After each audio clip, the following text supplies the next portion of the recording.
하나님은 요나와 함께 하고 싶으셨습니다. 그래서 하나님의 마음에 맞는 결정을 하도록 실은 기회를 주셨던 것이죠. 그 첫 번째가 니느웨에 가서 하나님의 말씀을 좀 선포했으면 좋겠다라는 것이 첫 번째 부탁이었었고, 두 번째는 배 위에서 이방 사람들 기도할 때 요나에게도 얼마든지 기도할 시간을 하나님이 허락해 주셨습니다.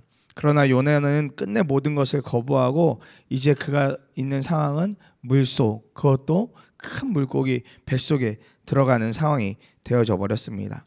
사실 물속에 들어온 것도 자기 의지가 아니라 뱃사람들의 던짐을 받아서 들어온 것입니다. 그리고 하나님께서 이제 한 번 더 요나에게 기회를 주고 계십니다. 그의 생명이 살아날 수 있는 기회를 주십니다. 17절에 주님께서는 큰 물고기 한 마리를 마련하여 두셨다가 요나를 삼키게 하셨다 합니다. 주님이 직접 큰 물고기를 마련하셨다 합니다. 큰 물고기를 준비하셨다가 요나가 바다에 퐁당하고 빠져 들어오면 그 요나를 집어 삼킬 수 있도록 큰 물고기를 준비해 주셨다 그래요. 하나님은 요나를 위하여 물고기를 준비하시고 삼키게 하시고 그대로 두면 다 끝나는 상황인데 하나님께서 여전히 요나를 사랑하고 있고 또 요나 같은 그 니느웨를 사랑하고 있다는 걸 이렇게 보여주시는 것 같습니다. 물고기는 요나만을 위하여 준비된, 요나만을 위하여 특화된 구원의 방주와 같은 역할을 하고 있습니다. 요나는 자기 마음대로 도망가고 있다고 여겼지만 하나님은 이토록 섬세하게 요나를 추적하고 따라다니며 이쪽 방향으로 와야 돼, 나를 향해 와야 돼라고 마치 이렇게 얼레고 달래는 것처럼 느껴집니다. 이것이 사랑인 것이죠. 끝까지 포기하지 않는 것, 끝까지 놓지 않는 것, 사랑이라고 붙들어졌습니다. 이제 요나가 어찌되었든지 이제 물고기 뱃속에 들어와서 그가 드디어 이제 입을 열기 시작합니다. 그래서 첫 번째로 기도하고 싶은 제목은 고통 중에라도 하나님의 이름을 부르게 하옵소서입니다. 1장 17절과 2장 1절에 보면 요나는 사흘 밤낮을 그 물고기 뱃속에서 지냈다. 요나가 물고기 뱃속에서 주 하나님께 기도드렸다 이야기합니다. 1장 17절을 묵상하다가 한 사람이 이렇게 오버랩 되듯이 생각이 나더라고요. 그것은 다른 사람 아니라 바울이었습니다. 바울. 다메섹에서 예수 믿는 자들 핍박하러 가는 길에 주님의 음성을 듣고 그 자리에서 그대로 고꾸라지게 되죠. 3일 동안 아무것도 본인의 힘으로 할 수 있는 것이 없었습니다. 죽은 것이나 다름없는 시간이었지만 그 시간에 오히려 주님과만 독대할 수 있는 시간을 사울이었을 적에 보내게 되죠. 그리고 그가 정말 하나님과 그 깊은 독대 후에 그의 이름이 이제 바울로 바뀌어지게 됩니다. 그리고 나서 그가 정말 복음의 강력한 사명자로 쓰임을 받게 되죠. 우리가 말씀을 통해 만났던 것처럼 엄청난 일을 바울은 많이 해냅니다. 특별히 복음을 위해서 완전히 목숨을 내 바뀌는 사람으로 완전히 바뀌어지는 것을 보게 됩니다. 그런데 요나가 3일을 물고기 뱃속에서 있었어요. 그러면서 기도하기 시작했습니다. 뱃사람들이 기도하라고 해도 기도하지 않던 요나가 기도하기 시작했다는 것은 그의 마음에도 변화가 일어났다는 거예요. 하나님이 사울에서 바울로 바꾸실 때도 결국 변화를 일으키신 것이죠. 3일 동안 하나님의 강력한 임재로 변화를 일으키신 것입니다. 그런데 요나는 그렇게 어떤 강력한 변화, 강력하게 삶이 뒤바뀌어지는 변화는 아니었지만 요나는 그 물고기 뱃속에서 조금씩 입을 열어가기 시작한다는 것입니다. 요나가 그 물고기 뱃속에서 할 수 있는 것은 아무것도 없어 보입니다. 죽음과도 같은 어두움 가운데 있는 물고기 뱃속에 들어와서 그저 주님과만 독대할 수 있는 것, 그거 한 가지밖에 없어 보입니다. 그런데 요나가 그렇게 어렵게 입술을 열어 시작한 기도에서 보면 요나는 살려달라는 기도를 하지 않습니다. 그간 본인 안에 일어났었던 일들을 주님께 고백하고 그렇게 주님 앞에 나아가는 그 기도로 시작을 해 나갑니다. 그의 인생 가운데 가장 밑바닥에 들어와서야 이제 요나는 하나님 앞에 입술을 열고 하나님 저에게 이러이러한 일들이 있었어요 라고 하면서 기도를 내려가기 시작하는 것입니다. 팀 켈러 목사님 쓰신 방탕한 선지자에서 이 장면을 이렇게 설명하더라고요. 수많은 그리스도인들이 동일한 경험을 증언한다. 바닥에 이르렀을 때, 모든 것이 산산조각 났을 때, 모든 방책과 수단이 무너지고 소진되었을 때야 마침내 하나님을 온전히 의지하는 법을 배우는데 마음이 열린다. 자주 하는 말이지만 예수님밖에 남지 않았을 때까지 예수님만 있으면 되는 것을 결코 깨닫지 못한다. 자기 목숨을 잃어야 얻을 것이다. 이렇게 이 장면을 이야기하더라고요. 요나가 도망칠 때는 완벽한 것 같았고, 이렇게 하면 하나님의 방법도 어떻게든 돌릴 수 있을 거라 생각했을지 모르지만 결국 그 일을 통해서 더 깊게, 더 낮은 곳으로 들어오게 된 것입니다. 그러면서 이제 한 가지만 남은 것이죠. 주님밖에 안 되는 상황, 주님밖에 붙들 수 없는 상황까지 이제 요나가 내려온 것입니다. 사실 이러한 기도를 기다리시던 분이 주님이시죠. 비록 그의 기도, 요나의 기도에는 어느 한 구절도 여전히 용서를 구하는 회개의 기도는 없습니다. 주님, 제가 잘못했어요.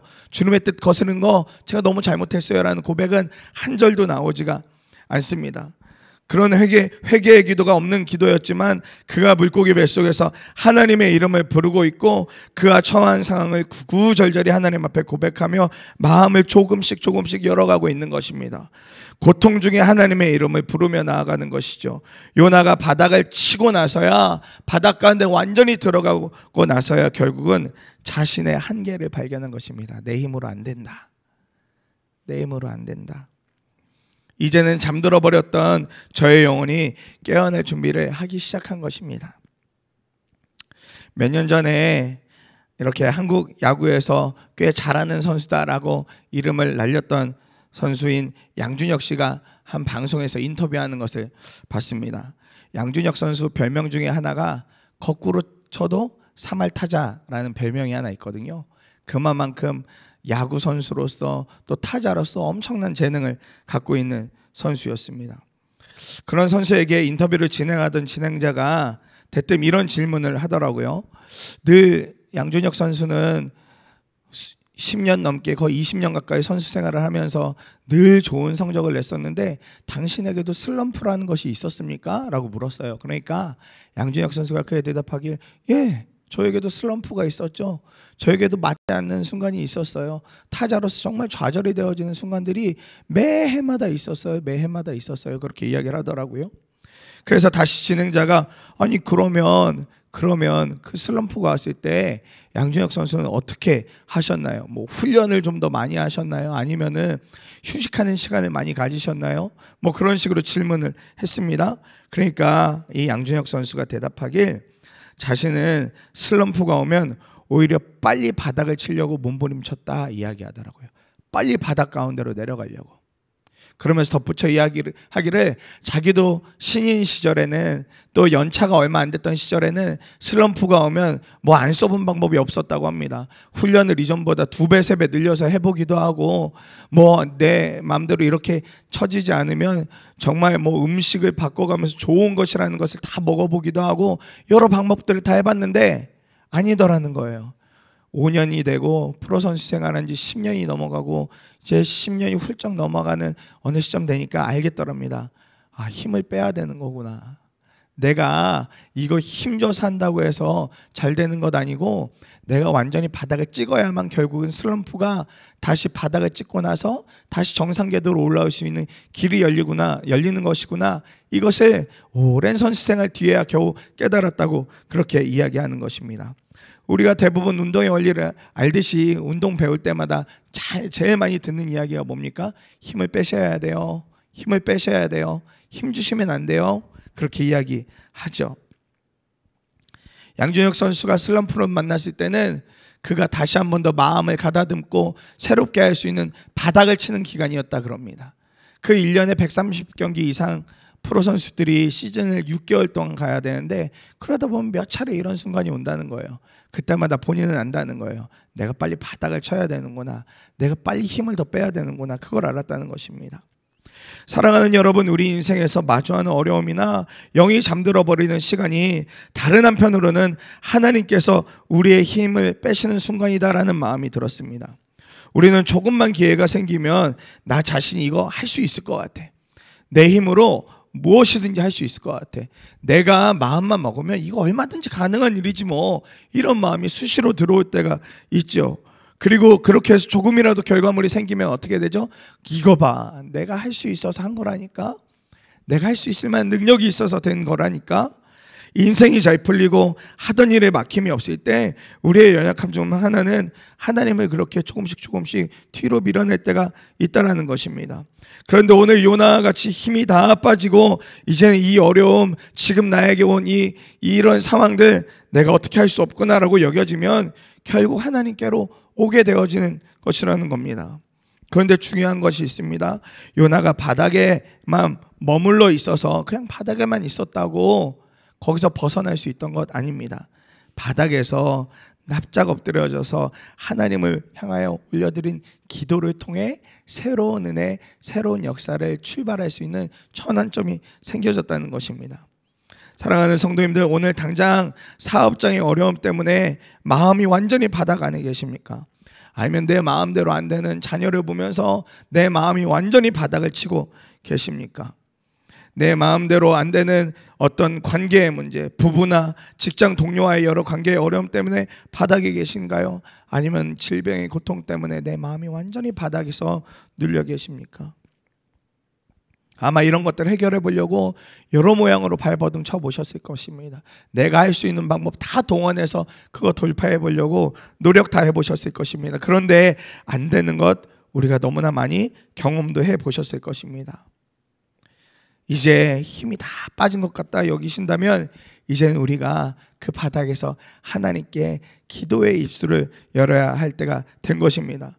고통 중에도 주님을 부를 수 있다면 그거 정말 은혜이지 않겠습니까? 내 힘으로 안 되네? 그럼 하나님 도와주세요. 내 의지로 안 되네? 하나님 도와주세요. 이럴 수만 있어도 너무 큰 은혜겠다 싶었습니다. 주님은 지금 그 입술의 고백을 애타게 기다리고 계시는 분이십니다. 요나의 입에서 그 고백이 나오게 하시려고 실은 물고기 뱃속까지 몰고 몰아서 데리고 오신 것입니다. 이 아침에 우리의 상황과 형편과 상관없이 여전히 우리를 응원하시는 주님께 깊이 나아가는 기도의 시간이 되기를 소망합니다. 그래서 두 번째로 기도하고 싶은 것은요, 주님의 성전을 다시 보게 해 주십시오 라는 기도 제목입니다. 4절에 주님의 눈앞에서 쫓겨났어도 내가 반드시 주님 계신 성전을 다시 바라보겠습니다. 제가 주님 계신 성전을 다시 바라보겠습니다 이야기합니다. 기도하기 시작한 요나가 이제 기도가 시작되어지니까 이제 주님께로 조금씩 시선이 집중되기 시작했습니다. 사실 대부분의 주석가들은요, 이 요나서 2장을 이렇게 표현해요. 감사하시라고. 요나가 하나님께 올려드린 감사시라고 표현을 합니다. 그런데 여전히 요나의 입에서 하나님을 거역해서 죄송하다는 식의 회개는 나오지 않아요. 그런데 분명한 한 가지는 그가 하나님께서 자신을 이 물고기 뱃속에라도 넣어주신 것에 대해서 감사하고 있다는 거예요. 스올과 같은 그 물고기 뱃속에서 하나님 내 생명이 보존된 것 때문에 감사하다라고 요나가 그렇게 고백합니다. 그리고 9절 마지막 부분에 가서는 이렇게 요나가 외쳐요. 구원은 오직 하나님에게서만 오는 것이군요. 구원은 오직 하나님의 것이군요. 이 고백을 요나가 하기까지 이르릅니다. 아마 요나도 본인이 그렇게까지 하나님을 피했다는 것 알고 있었기 때문에 나 죽어도 마땅한 사람이야. 내가 하나님 전하라는 말씀 전하지도 않고 내 마음대로 살았는데 죽어도 내가 아무 말 할 수 없지. 이런 마음이 들었을 것입니다. 그러니까 배짱으로 나 물에 그냥 던지시오. 나 물에 던지면 이 파도 잠잠해질 것이요. 이렇게 말할 수 있었던 것입니다. 그러나 하나님은요, 이런 요나를 향해서 얼레고 달래면서 내가 너 함부로 그렇게 죽이지 않아. 내가 너 그렇게 함부로 죽이지 않아. 함부로 그렇게 행하지 않아. 그렇게 마치 아이를 다루듯이 얼레고 달래서 물고기 뱃속까지 데리고 오신 거예요. 물고기 뱃속까지. 마치 부모가 장난꾸러기 같은 자녀를 이끌어 가듯이 그렇게 끌고 가시는 모양으로 보여졌습니다. 그리고 요나의 입에서 결국 내가 반드시 주님의 성전을 다시 볼 거예요. 제가 주님을 정말 다시 예배할 거예요. 제가 그렇게 주님을 높일 거예요 라는 고백을 하게 만드십니다. 환난과 고통의 순간에 요나가 새롭게 하나님께 했던 첫 번째 약속이 이거거든요. 제가 주님의 성전을 다시 바라보겠습니다. 저를 구원해 주시는 그 주님께 다시 예배할 것입니다. 그 약속을 가장 먼저 드려요. 지금의 순간은 고통스럽지만 하나님께 예배하며 감사하겠다고 미리 선포하는 것입니다. 기도하기 시작하면서 하나님이 원하시는 것들을 이제 조금씩 회복해가고 있는 요나의 모습을 보게 됩니다. 이러한 요나의 모습 보면서 하나님의 환난과 고통 가운데 있는 자들을 통하여서도 가장 먼저 받고 싶은 것이 예배겠구나라는 마음이 들었습니다. 낙심과 좌절에 빠져있던 다윗도 결국은 하나님을 동굴 속에서 만나죠. 하나님을 향하여 투덜거리듯이 기도했어요. 시편 57편에 보면. 그런데 그렇게 투덜거리듯 시작한 기도를 했는데 그 가운데 마음을 완전히 바꾸셔서 하나님을 예배하고 하나님을 찬송하겠다 이야기합니다. 시편 57편 7절에 하나님 나는 내 마음을 정했습니다. 나는 내 마음을 확실히 정했습니다. 내가 가락에 맞춰 노래를 부르겠습니다 라고 그렇게 다윗이 고백을 하죠. 여전히 상황과 환경은 바뀌지 않았는데 하나님께 기도하면서 그 마음이 바뀌어지기 시작한 것입니다. 이렇게 하나님을 예배하겠노라고 선포하게 된 것입니다. 그러니 오늘 우리도 이 말씀이 그대로 우리 삶에 적용이 되어져야 될 것입니다. 하나님은 환난과 고통 중에 기도를 시작하게끔 만들어주시고 그리고는 그 기도를 통하여서 예배받기를 원하시는 분이라고 붙들어졌습니다.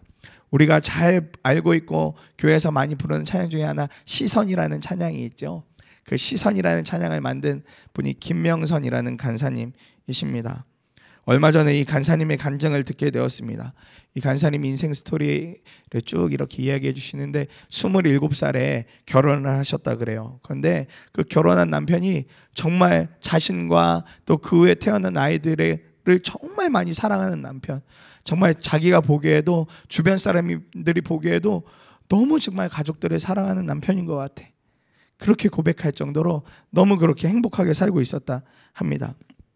결혼하고 아이도 잘 태어나고 그렇게 사랑도 받고 있고 또 여성 사역자, 평신도 사역자이지만 큰 대형교회에서 찬양 인도자로 하느님께서 길을 내어주셨고 또 개인 앨범도 낼 수 있는 시기, 그래서 특별한 또 예배를 드릴 수 있도록 여러 길들을 허락해 주셔서 정말 은혜 안에 너무 행복하게 삶을 살아가고 있었다고 그래요. 그런데 어느 날 남편이 이렇게 기침을 하는데 이게 지금 꽤 긴 시간 동안 기침이 잘 안 떨어지더랍니다. 또 기침도 너무 심하게 하기도 하고요. 그래서 하루는 병원에 가보니 병원에서 뭐 진단하고 검사하자마자 하는 이야기가 말기암이라는 것입니다. 자신을 너무나 많이 사랑하고 아이들을 너무나 많이 사랑하고 있는 내 사랑하는 남편이 갑자기 병원에 갔더니 말기암이다라는 이야기를 들었다는 것입니다. 인생에서 가장 행복했던 순간, 어찌 보면 이 김명선이라는 한 여자에게 있어서 인생의 가장 정점으로 가고 있던 그 시기에 마주한 어려움이었습니다.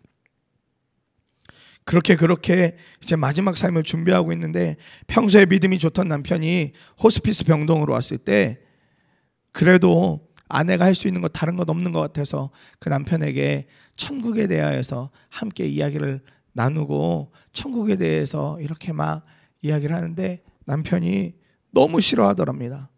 그렇게 믿음도 좋았고 그렇게 하나님을 갈망하던 사람이었는데 그 천국에 대한 이야기하니까 너무 싫어하더랍니다. 그런데 싫어한 이유가 다른 것 아니라 나 살 수 있어. 나 그렇게 기도하고 있어. 하나님 나 살려주실 거야. 남편에게 이러한 믿음이 있으니 실은 천국의 이야기가 들어오지 않는 거예요. 참 아이러니한 일이죠. 믿음은 있는데 천국에 대한 이야기가 들어오지 않는 상태. 그만큼 마음이 많이 상했었다는 것이죠. 마음이 남편에게 있어서 너무 어려운 순간을 통과하고 있었던 것이었습니다.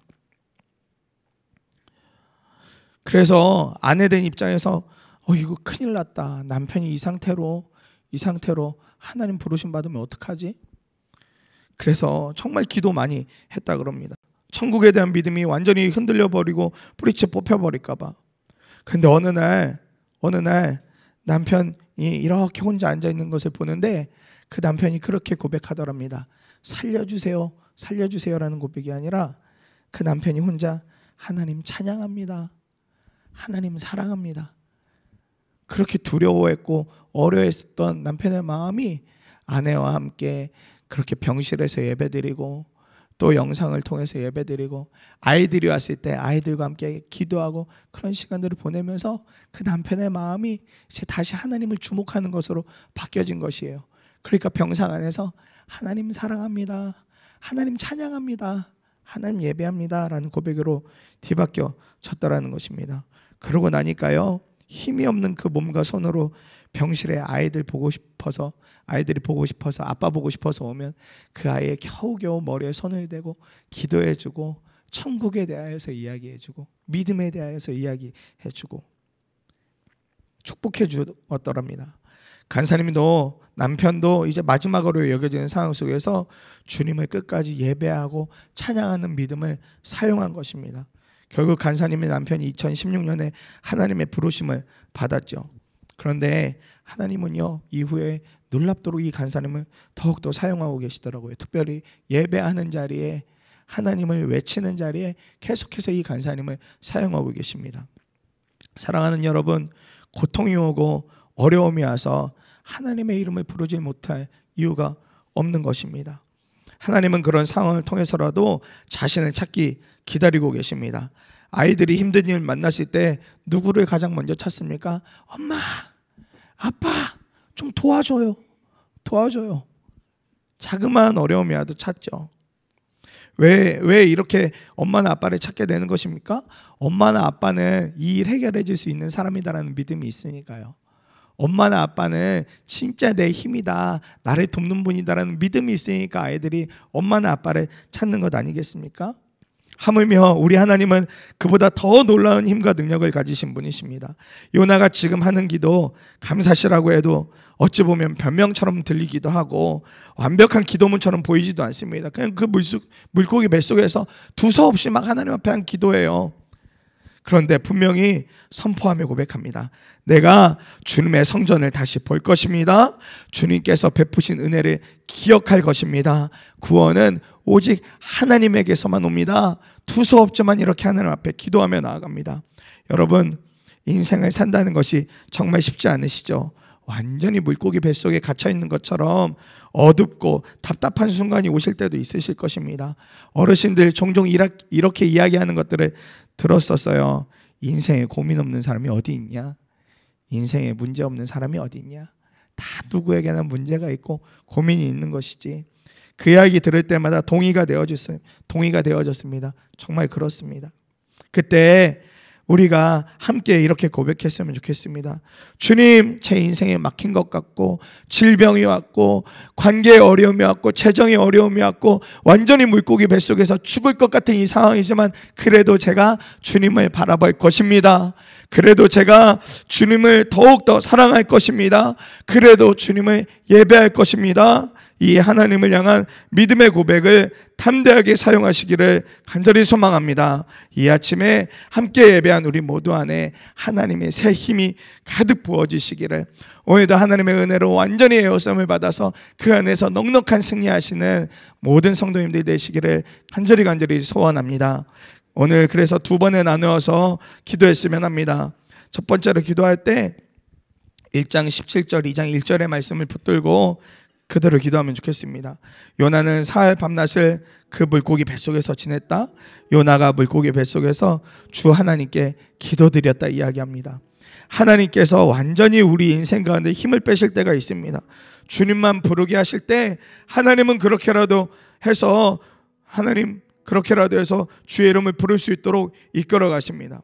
물고기의 뱃속과도 같은 답답한 상황 속에서도 주님을 부를 수 있다면 우리는 그 순간부터 반드시 살아나게 될 것입니다. 오늘 이 아침에 우리가 가진 삶의 모든 문제를 주님께 다 내어놓고 주님의 은혜만을 구하는 기도를 올려드리기를 원합니다. 주님, 이제 기도를 시작합니다. 우리의 기도 가운데 주님 역사하여 주시고 내가 문제보다 더 크신 주님 앞에 주님의 이름을 불러가며 주님 앞에 집중하는 시간 될 수 있도록, 집중하는 이 하루가 될 수 있도록 성령님 은혜를 베풀어 주시옵소서.